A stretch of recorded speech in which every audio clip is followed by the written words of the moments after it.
Hi everyone, today is the 2nd of February 2013. Sorry I haven't done a video in a long time. Sorry I look awful as well, just woken up. I'll eat that orange in a minute. I haven't done, I think I need to do 27 and 28 weeks, which I'm going to put together because not a lot happened in 27 weeks, but quite a lot happened in 28 weeks. Not quite a lot, but enough to talk about anyway. And before I start, like you may have noticed in some of my videos that I have a scar here, and today I haven't put any makeup on it. The reason I have this scar is that, just in case you're wondering, I had a partial thyroidectomy a couple of years ago, which means they took half of my thyroid out because there was a lump there. It wasn't cancerous or anything, but the only way they could find out whether it was cancerous was to take it out. And unfortunately, I've got something called a keloid scar, which is actually something that people of African descent tend to get. But it's just where your skin produces too much collagen, I think. And so I've been left with this scar. And even after a couple of years, it hasn't gone down. So what I'm given, Red Cross do a service, a makeup service, and they got me in and did some they tested the makeup on me. It's like camouflage makeup basically for anyone that's got any scars or maybe like a big birthmark on their face or something. And it's fantastic. It's called Veil Cover Cream. You put on a cream first, and then you put on the powder to set it, and you don't even hardly notice it. I mean, people still do look, because that's what people are like, but I'm not that bothered about it really. So yeah, I thought I would expose my scar to you today.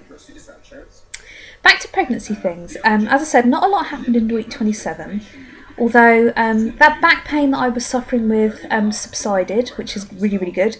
But the worst thing was this heartburn just got incredibly bad, to the point where I was actually feeling like vomit in my throat. I know it's gross, but it was just awful. It was all the time, no matter what I had. It didn't matter if I'd ate, didn't matter if I didn't eat, it was still bad.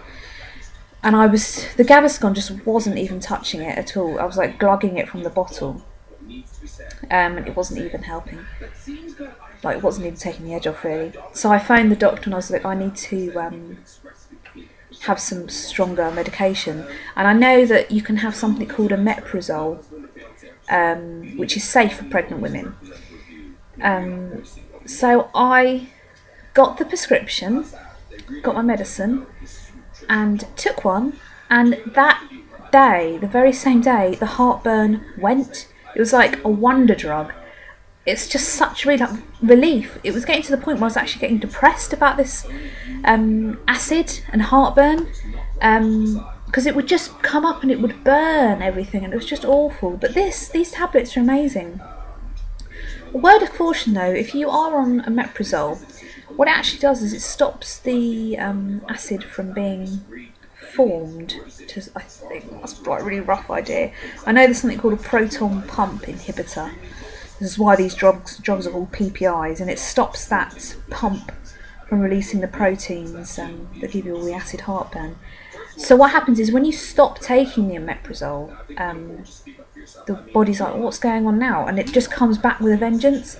So I have been trying to not have it so much, but I went for 2 days without having it, and the acid came back, and I thought, no, I'm having one now.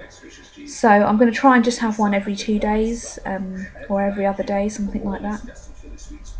But that was 28 weeks was mainly about that really. So today is, as I said, the 2nd of February, and I was 29 weeks. Sorry, I get confused now. I was 29 weeks on Wednesday, and I've been starting to go to antenatal classes. I think I may have said in one of my last videos, and my partner came with me for the first time, which was really nice. It was good to see all the other men there, and they went round and asked like what the men had to say their name and what their thoughts were on labour, and it was quite funny, like seeing all the men like thinking of what to say. And my partner just said that he was excited but nervous, and which is honest. And we did some breathing exercises where I was sitting on one of those big balls. I think it's called a Swiss ball, which I really like actually. And for anyone that wants to get one, apparently you can get one for £5 in Argos, which is really cheap. So yeah, I was sitting on the ball and he was sitting on the chair, and you had to like put your arms around each other and do this breathing. The midwife was saying, so I'm just going to turn this radio down, it's annoying me. The midwife was saying, now here comes a contraction, breathe in and breathe out through like slightly parted lips, and imagine that there's a gold thread coming out of your breath. So we're doing that together, and then when the contraction finishes you have to do a big sigh.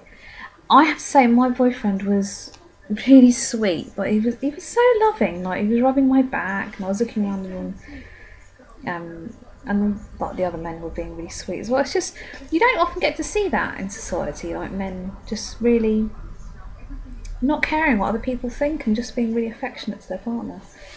So I'm actually the least pregnant one there, being 29 weeks, because they're all like 31 weeks, 32 weeks, 34 weeks. So I'm just looking forward to this Wednesday when I'll be 30 weeks. I feel that's a real milestone actually. What was I going to say? Yeah, I don't know if I've said before, I want to have a water birth, and it's very annoying because the hospital where I'm going to give birth, that's closest to me. Sounds weird even saying that, giving birth. But yeah, they are going through all these changes at the moment. They're building 2 new pool rooms, like there'll be these amazing pool rooms that'll be there in the summer. I'm having my baby in April, so the pool rooms will not be there then, which is really, it's just, that's annoying, isn't it? So I've just got a horrible idea of what it's going to be like, having to be in a room that's not really meant for labour. Or I'm going to go and have a tour around the hospital. You can't do that until you're 4 weeks to go, so we'll do that. But apparently they've got some large baths that you can go in, which, let's be honest, it's not the same, is it? They're talking about whether your partner wants to get in with you. Mine does, like, but I think it'd be a bit, I don't know, maybe I don't want him in there, we'll see. But I'm not feeling too bad. Now that the acid's gone, I feel pretty good. I'm getting a lot more tired than I was in the second trimester. I feel like I've gone back to the first trimester in many ways. My stomach is a lot bigger. I don't want to say this because I'll jinx myself, I haven't got any stretch marks yet. Apart from on my boobs, but they're very minimal. But I'm more concerned about the ones on my stomach, which haven't appeared yet. That's not to say they won't, because I've heard a lot of people on online forums and that say that they didn't get them till late pregnancy, and sometimes even afterwards. They didn't notice them till afterwards. I had a midwife appointment at 28 weeks, where she listened to the heartbeat, everything was fine. I haven't got another one now until 32 weeks, which is 8 months. So yeah, the nursery isn't sorted yet. I still have 3 days to make up on my placement, which I'm going to do this week, and my essay is due on Monday, which I have finished. I'm just doing some touching up stuff today. It's a beautiful day.